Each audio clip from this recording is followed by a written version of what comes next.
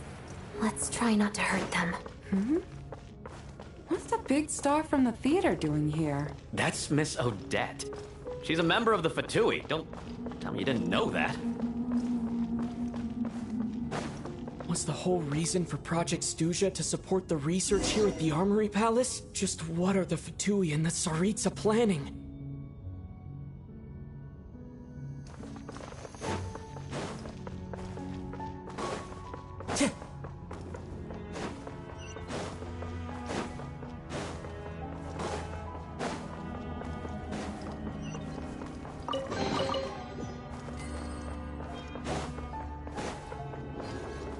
Whoa! Who are you? Never seen you around here before. Looks like there's no way through here. Maybe using the power of this prism could help?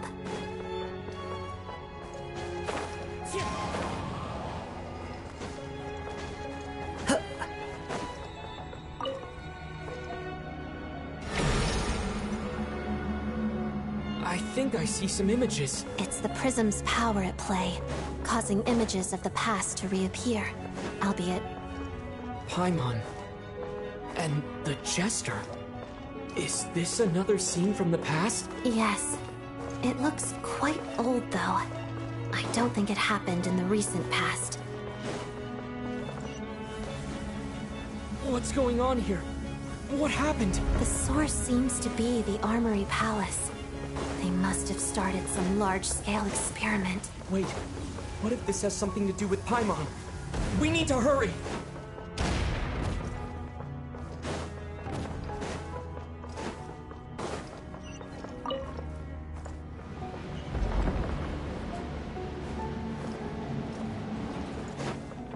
We're almost there.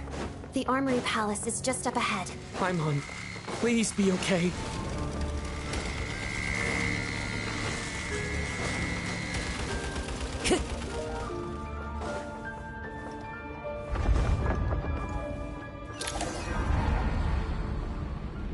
What's going on?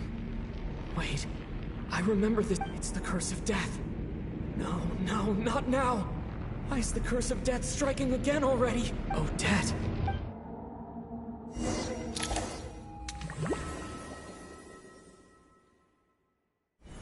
Is this the afterlife again? I need to find a way back to reality. Is that Odette's core Ignis? Could that be what just woke me up?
Odette? Odette! No signs of life. But past experience says that she should be resurrected before too long. Did Odette intentionally use her core Ignis to guide my soul? I feel like something similar happened in a dream I had before. Thank you, Odette. If not for you, my soul wouldn't have found its way back to my body so quickly. and I might not have woken up so soon. But I'm sorry. I don't have time to protect you. I have to use the time you bought me to get Paimon back.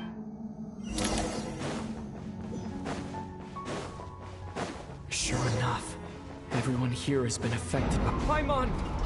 Paimon! No, wait. Paimon probably didn't escape Renova's curse either. She won't be able to respond to me right now. I'll have to find her myself.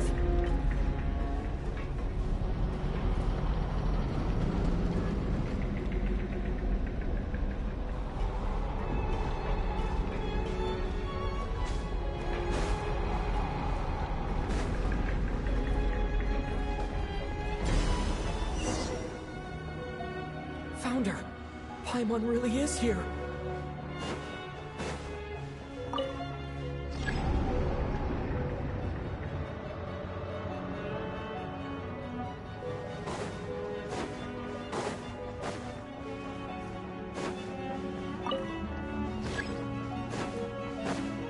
Mitya! Is this the laboratory he works in? What happened here to trigger the curse of death again so soon? I'll have to ask him.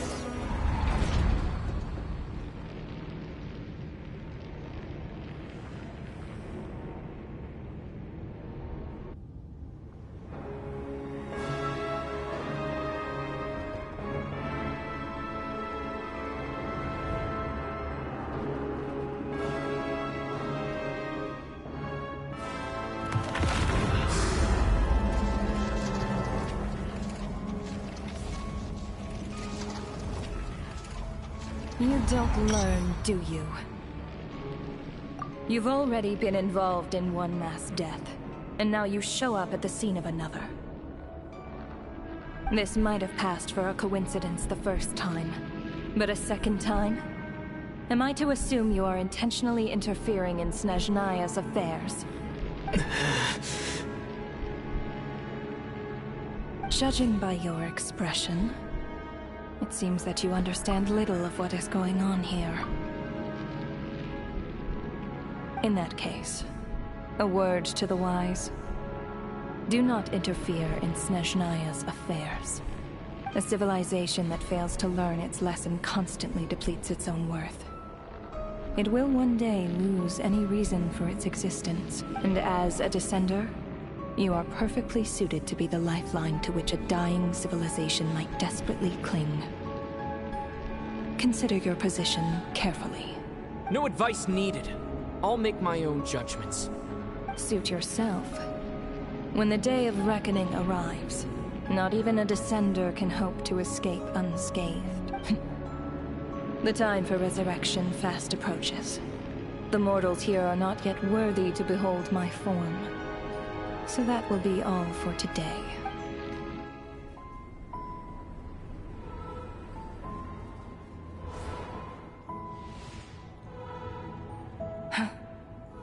That thing is coming with me.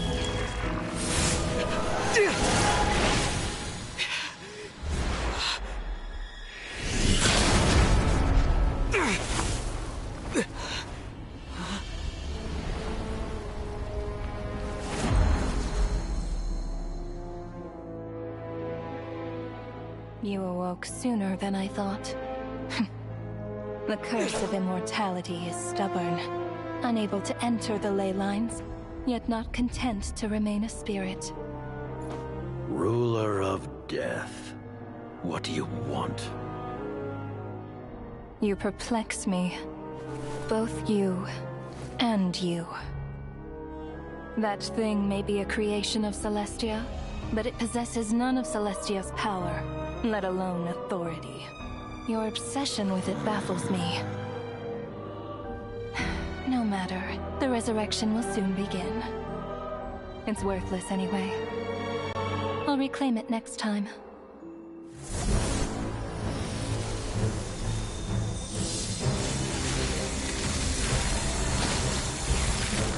Hey, who says there'll be a next time?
I missed you, Paimon. What are you talking about? We haven't even been apart for that long, have we? It was different this time. You seem to be in pretty good shape. Yeah, Paimon's back in tip-top condition. It's the weirdest thing. Paimon fell asleep earlier, and when she woke up, she found herself here. The Jester and that guy talking to him used some kind of energy on Paimon. And she could kind of feel it canceling out that other thing that was making her feel unwell. So, Mitya helped too? Apologies for leaving in such a hurry at the theater earlier. I was in a rush to verify some theories. Rest assured that your companion is perfectly safe. We reversed the effects that the experimental energy had on her. The Jester specifically instructed me to do so. I suppose this is our first official meeting, Traveler. I could not let Paimon suffer in her condition for a moment longer, and so I simply took her without explanation. I hope you do not— But why would a big shot like you care about what happens to Paimon? As I said when you first arrived in Snezhnaya, we once spent some time together in the distant past. Oh yeah, you did mention that. And Paimon did think you seemed strangely familiar the first time we met. I'm afraid the reminiscing will have to wait. Mitya, let us continue with the report. What conclusions, if any, did you reach from conducting the final experiment of our energy research ahead of schedule? The good news is, my hypothesis regarding the Ruler of Death has been verified. As for the bad news, I recommend we suspend the experiments and Project Mistelton until further notice. Currently, we have no means with which to make a breakthrough. I say this purely as a scientist, guided by reason alone. I will trust your judgment. We shall put the project on hold until the Ruler of Death has been eliminated. Wait, what are you guys talking about? You want to get rid of Renova? Like, how? By whatever means necessary, so long as it removes the threat she poses to us. Until then, everything we do will be in vain. After what just happened, I've ascertained Renova's goal. Or rather, the trigger condition for the Curse of Death. Okay, let's hear it. What she's doing is blocking Snezhnaya's technological progress, preventing us from possessing any means with which to threaten the heavenly principles. Just like the little lapdog she is. So, any ideas, research, or experiments that lead to technological progress can trigger the curse. Just now, for instance, I was set to launch a final phase energy experiment ahead of schedule. If the experiment was successful, we could have achieved a crucial breakthrough. As expected, though, the moment the experiment began, all the researchers, technicians, and witnesses died from the curse. All that effort, not to mention the energy and materials we relied on Project Stuja to gather for us, went to waste. In the end, nothing was gained. Does that mean something similar happened when we were at the theater? That's right. During the performance, I thought of an important breakthrough regarding the experiment, and wound up dragging everyone into this. So the nature of the curse seems to be something like, when moments of technological progress occur, all life in the vicinity is taken away. What a violent method. Of course, that meant the curse was normally limited to the Armory Palace. Since outsiders are forbidden from entering, this mass death phenomenon went unnoticed, until Odette came along. I believe she was the first witness. The Curse of Death was triggered just before she infiltrated the Armory Palace that day. But you mentioned something about a final stage experiment. Doesn't that mean you actually made some progress? That's right. Even with the gods locking certain key components out of reach, humanity can still advance technology in incremental steps accumulated over time. But, as I'm sure Renova anticipated, even incremental progress has its limits. A point where the truth you're seeking must be put to the test in an experiment. You mean, the experiment you were just about to do? Yes, we were at a critical juncture, a moment where the quantitative was about to translate into fundamental qualitative change. With this single experiment, we could have brought everything we've worked for to fruition. But now, after already being forced to fumble around in the dark all this time, it feels like we've truly hit an impenetrable wall. As long as Renova's curse of death persists, we won't be able to advance the experiment or obtain any results. And with Project Stuja having been in effect all this time, at our nation's current strength, repeated trial and error is simply unsustainable. Only by eliminating Renova first will it be possible to continue advancing our plans. But she's the ruler of death! She can just kill whoever she wants, right? That's gotta be the scariest power ever! Is it even possible to beat her? We'll see. But one thing's for sure. She definitely can't just do whatever she wants. The best proof of that is me, standing here, very much alive. Years? Wouldn't it be easier to just kill all of us researchers for good? Why resurrect us over and over again? Why let us advance our technology to this point? So, you're saying even the ruler of death has limitations we don't know about? Exactly. And I think that's where the key to our breakthrough lies. Regardless, the ruler of death has always been an obstacle we must overcome. Indeed, we must face life, death, time, and space. After all, our goal is the heavenly principles. The Fatui want to challenge the heavenly principles? For a long time, I've had a vague suspicion the Fatui and the Tsaritsa were targeting the heavenly principles. But hearing the Jester admit it is still a shock. No wonder the Tsaritsa's goal has always been kept a secret from the people. What kind of road will that lead Snezhnaya down? In that case... Lord Jester, I would like to request some leave. I'd like some time to organize my thoughts and go over the data. Granted. Get some rest, put the experiment out of your mind, and take care that the curse of death doesn't affect any civilians.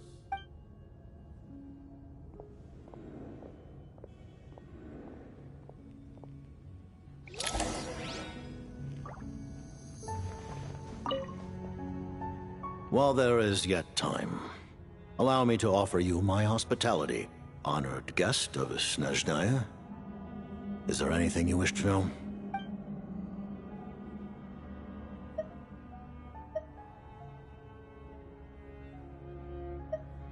Her Majesty the Tsaritsa has embarked upon an expedition to vanquish a monster.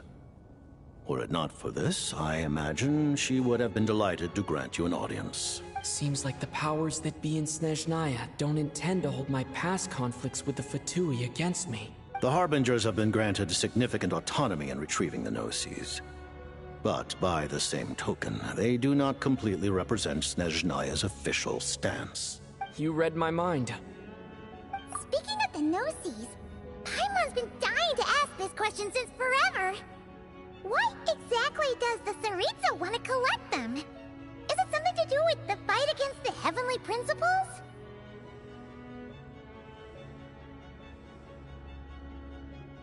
The Gnosis will undoubtedly serve as a key bargaining chip when she confronts the heavenly principles. Beyond that, you had best ask the Tsaritsa herself. I am not sure if this information is mine to disclose. What do you mean, not sure? Don't you make the rules? You're the highest-ranking Harbinger!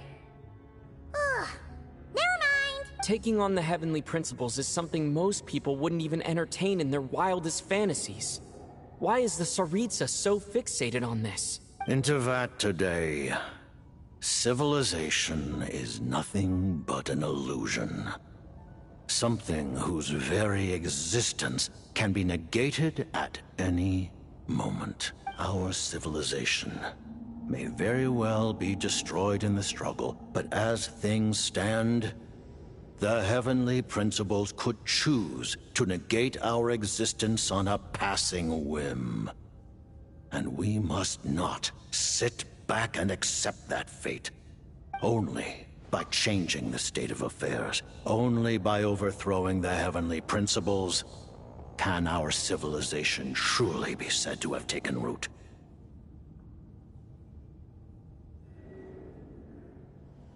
Otherwise, the fate of the people of Conria and Hyperborea is a cycle doomed to repeat itself. accepting potential destruction in return for getting to control your own fate. Furthermore,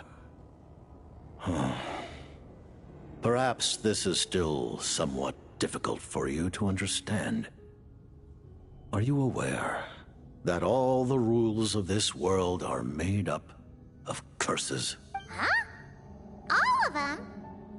Paimon knows about the curse of death you mentioned, and the curse of immortality that you and Dainslip have.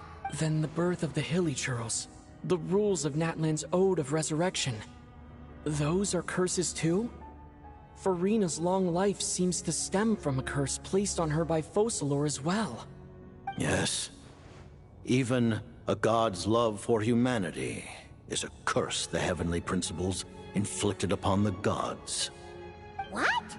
The Tsaritsa has always had ample reason to hate the heavenly principles. If she can seize their authority, she will reconstruct the entire world, and when that time comes, humanity will be completely liberated from curses and lies. Look forward to it.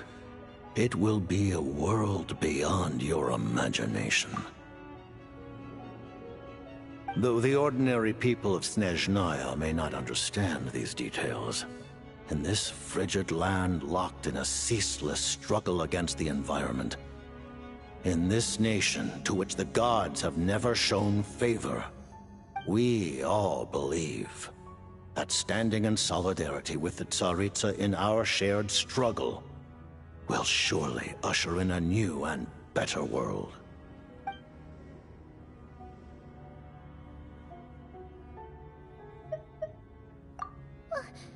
Paimon really doesn't remember.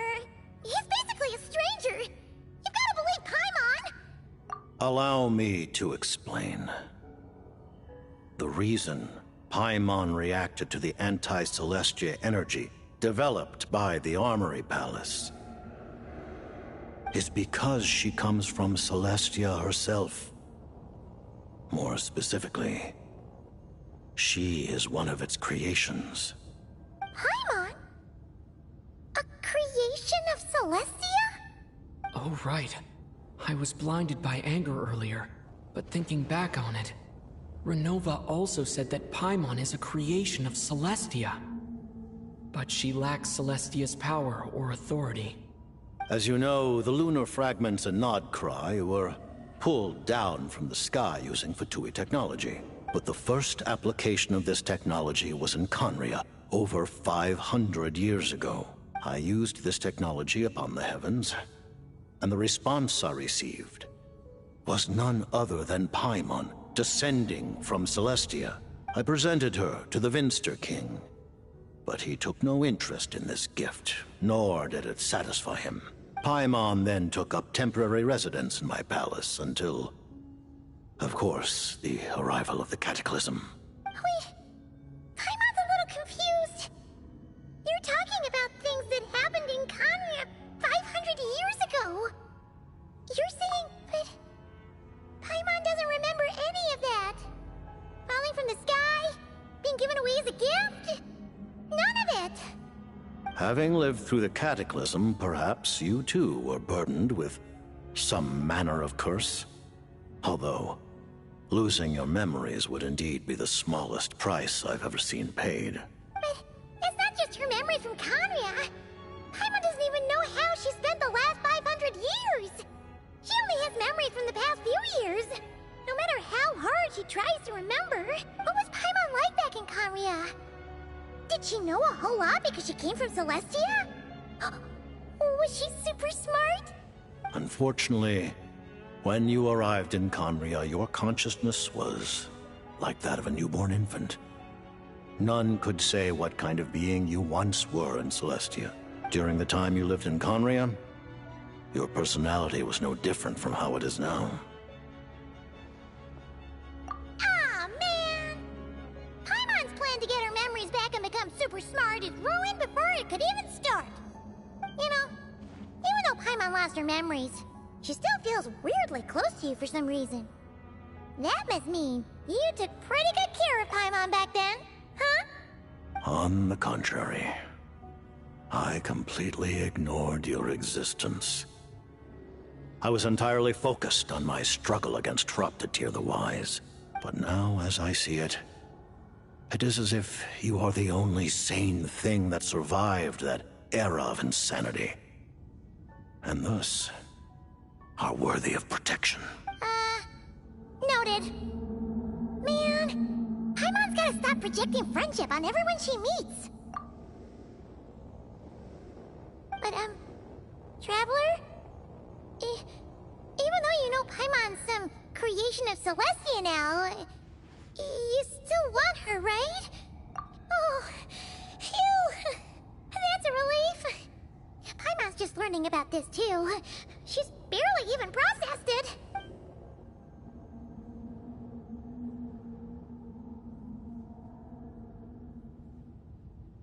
I remember hearing the term Mistleton from Columbina. Yeah! Paimon wanted to ask about that when the name came up just now. What is it? Paimon's heard of Project Stuja, but not this one. As you know, Project Stuja is a series of measures enacted to consolidate our nation's resources, the greater purpose of which is to serve Project Mistleton. Many of the things you have encountered thus far are essentially for the advancement of that project. This includes the Kuvaki Experimental Design Bureau in Nocturne. Researching Kuvaki was merely a facade. Its core objective was to use local resources and research findings to build Mistleton itself. And that's a weapon built for the final battle against the Heavenly Principles, isn't it? Huh? How did you know that? I was given some intel, and I made some deductions. Wait. You must mean that thing over there. Oh, Paimon's gotta take a closer look at this thing. Especially after you guys sent so many people to Nocturne to work on it. Kuvaki alone will not break through Celestia's defenses, let alone challenge the Heavenly Principles. The Heavenly Principles are no doubt accustomed to combating the power of the Light Realm, and elemental energy is simply the power of the human realm, converted to that form by the Heavenly Principles themselves. Any attempt to use this power against its creator would be a futile endeavor.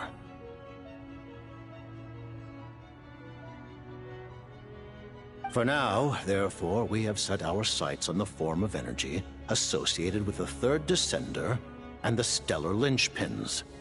This may hold the potential to allow Mistleton to contend with the Heavenly Principles. You could say that by reverse engineering the Stellar Linchpins to extract the energy within, we have obtained a source of anti-Celestia energy. The Kuvaki Experimental Design Bureau, Project Stuja, and the new energy experiments. Huh. So, Project Mistleton is what ties it all together. And it looks like your plan is almost complete. No wonder the Ruler of Death came after you.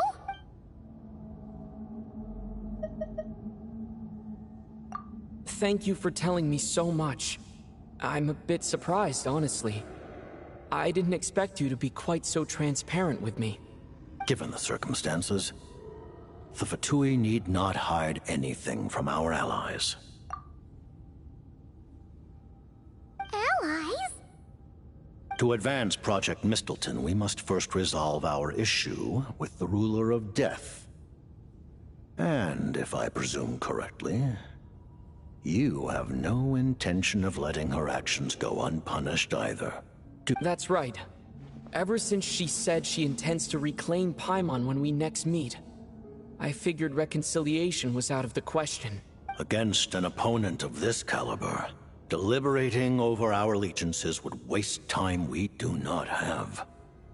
We must join forces unreservedly with whomever we can, if we are to stand anything like a fighting chance.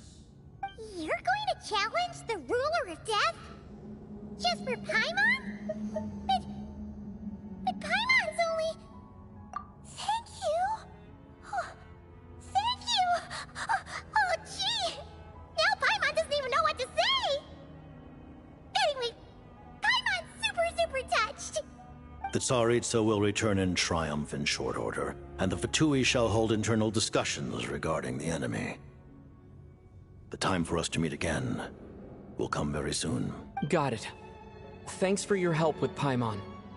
I'll be sure to look after her for you. There was just one other thing. Well, just a request, really. Paimon really wants to see what this Mistelton thingy you're gonna use against the Heavenly Principles looks like.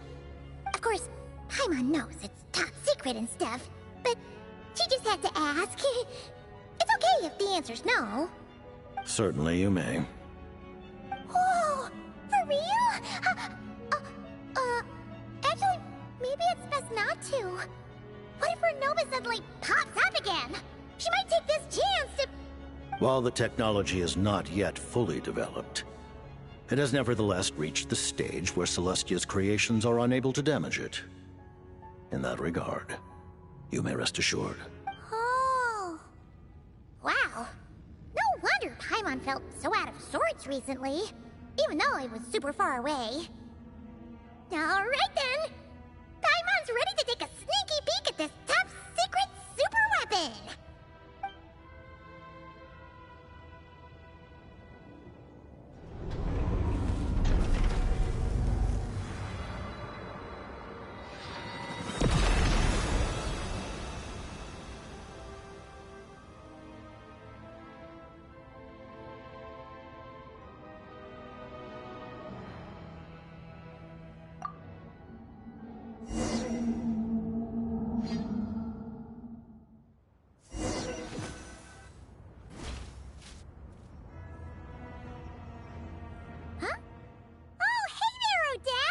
Paimon? You're okay. Thank goodness.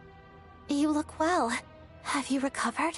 Long story short, yep, Paimon's all better. What are you doing here? That's right. When I woke up, I wanted to go in after you, but the guards had woken up as well. It would have been tough to take them on alone, and there was no easy way to sneak past them. So I returned the way I came and waited for you here. It was thanks to you that my soul found its way back to my body so quickly. Huh. That actually worked? Nice. I just figured I'd try my luck when that ominous feeling struck me. Really, you should be thanking this thing instead. Anyway, and now that things here are all taken care of, I have other things I should get back to.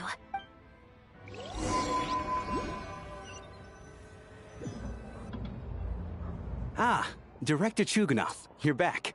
We just received notice that Project Stuja has been suspended, so we've convened an emergency meeting. This is the preliminary plan. In addition to expanding production capacity, we've also discussed feasible layoff plans to optimize revenue and expenditure structure. Our calculations indicate that the factory's profits will increase by at least 30%. Just give the word, Director. That won't be necessary. Leave the energy for those who need it. Whether they use it just to get by or to run a business, that's up to them.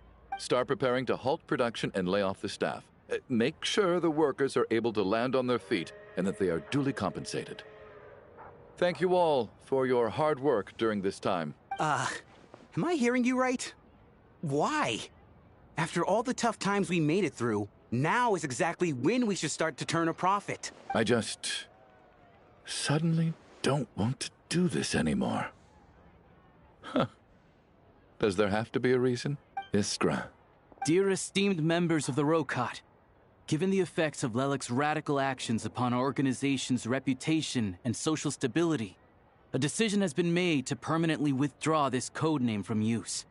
Considering that Lelik did what they did for the benefit of the people, the Rokat has nevertheless negotiated with the authorities, ultimately securing a waiver for all penalties due to them. Lelik will be suspended for a period of time. Depending on their future performance, they may be allowed to adopt a new codename and continue acting as part of the Rokat. The purpose of this notice is to remind everyone once again that motives and methods are equally important when one operates in the shadows. Even with Project Stuja's suspension and our interim operational victory, we must guard against complacency and rashness and work to consolidate the progress we have made so far. We act only for the greater glory and solidarity of our nation. May the aurora shine ever on, and the tundra always stand firm. We act only for the greater glory and solidarity of our nation. May the aurora shine ever on, and the tundra always stand firm.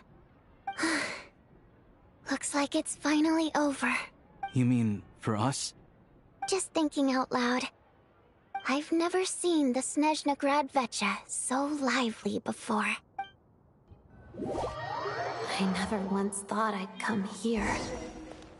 But I understand everything now, Rosaline.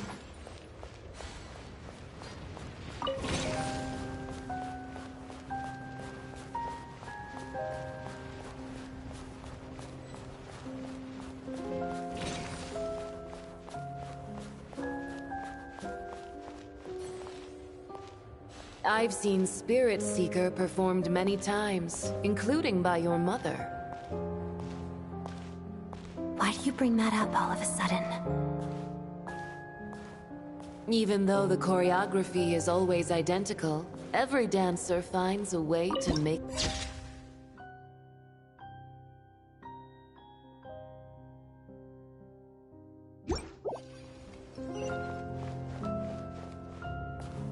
So you actually want to talk to me about ballet? I just think it would be a pity if the dance was lost to history. She didn't teach it to you, did she? That was an unusually subtle taunt for you.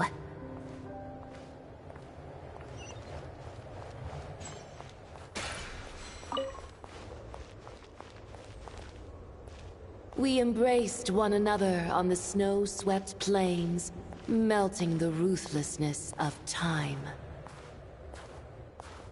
But when our bodies, in pieces, are cast to the winds, what of our love will remain behind?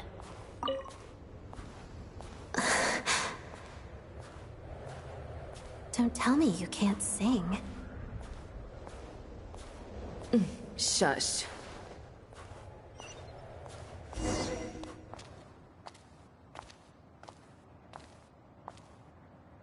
I understand her hatred. The Fatui robbed her of the life she should have had. I never opposed her dancing. Yet still I became an enemy of her ballet. I'll just keep my distance. Many despise me. I'm used to it. You're certainly not one to shy away from confrontation. But children, they need a different approach. I'm hardly the most maternal figure.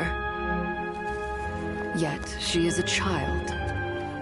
In my experience, while a father commands authority, he must still yield to love. You should tell her what you think about her dancing.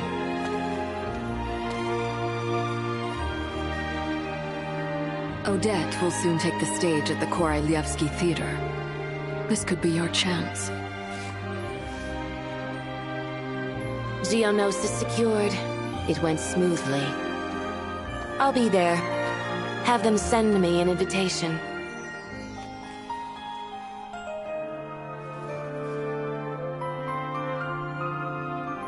Sadly, things didn't work out.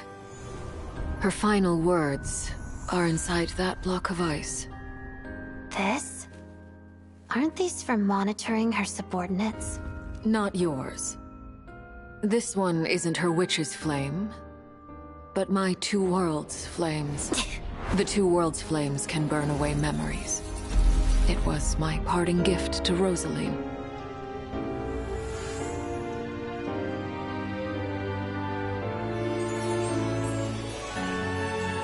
If all goes to plan, she and I will both live to see the Tsaritsa succeed. I believe she'll find peace. But if anything happens to me, she needn't follow in my footsteps. The cryo-energy will fade away in time. Then the two worlds' flames will burn away all memories of the Fatui. She'll be free to dance. She deserves this. I will handle the aftermath. The choice is yours, child.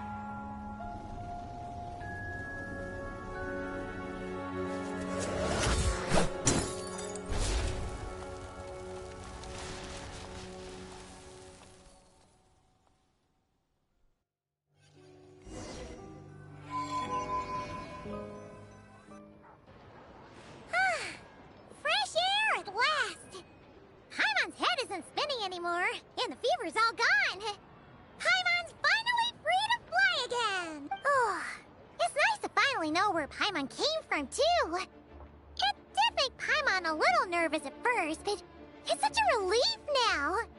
Like, who cares if Paimon's a creation of Celestia? She's probably not anyone that important. Probably just the fairy of food and fun or something. And like you said, this doesn't have to change anything between us. You're not gonna just... Hey! Hurry up! Why are you walking so slowly? You've spent the last few days lying in bed and stuffing your face. I didn't think you'd be able to fly this fast. Says who? Paimon's as agile as ever. They don't call her White Floaty for nothing. Paimon originally wanted to check out the bookstores in Snezhnograd, but she's more in the mood for flying around right now, so let's save that for later. Wait, they've got light novels from Yai Publishing House here too. Huh? And this is Paimon's favorite mystery story from Fontaine! Wow! It got a sequel!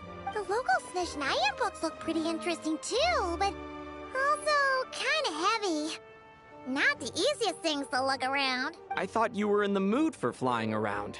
Paimon can read while she flies. Hey! Look at these two dolls! Which do you like better? Alright! Boss, we'll take both. Paimon will have the other one. Oh, I thought we were only getting one. There you are. Thanks for visiting. Paimon will grab this and then... Huh? Huh? How many layers does this thing have? And what are you laughing at? Huh. You knew all along, didn't you? A whole bunch of people are gathered over by the plaza. Hey, look! That looks like Tartaglia! I know that voice. Of course. If it isn't Paimon and my old comrade. You're looking well, Paimon. Yeah! The Jester knew I was wrong and fixed Paimon right up! Thanks for sending someone to keep Paimon safe, too. Oh, yeah. About that. That was... kind of embarrassing. Who could have known that our director would go looking for you in person? So sorry for the misunderstanding. Oh, right. Let me introduce you. This is my little sister, Tonya. Hello, Tonya. Hello. Firstly, I'm really sorry about my brother. Sounds like he's caused you no end of trouble. Hey now, why'd you have to start with that? Not that it isn't true, of course. So she's the real Tonya. She said you two didn't manage to meet up at the theater. She waited ages for me, and when I didn't show, she got a little worried and went outside. I know, right? He didn't bother to say a word to me. I searched up and down the city for him, and he only told me about it when I finally caught him at the gates of Glupov. I've been rushed off my feet lately, so I didn't get the chance to go home. I just figured the Traveler would fill you in when he got there. Well, the snow was bad, and you're never late. So I was really worried about you. How was I supposed to know that you'd stood me up? I'm sorry, Tonya. I really am. I'll make it up to you somehow. Just... please don't tell Mom and Dad. Although the mix-up led to a series of misunderstandings, it's probably for the best that the real Tonya didn't get caught up in that mess. Besides, it's obvious that Tartaglia isn't usually one to break a promise. He only gave his ticket to me because he had to look into Lelik. No, it's fine. It just meant I didn't get to see the show in the end. By the way, what did you think? You were one of the first people to see it, you know? I would say the best is yet to come. Huh? What kind of review is that?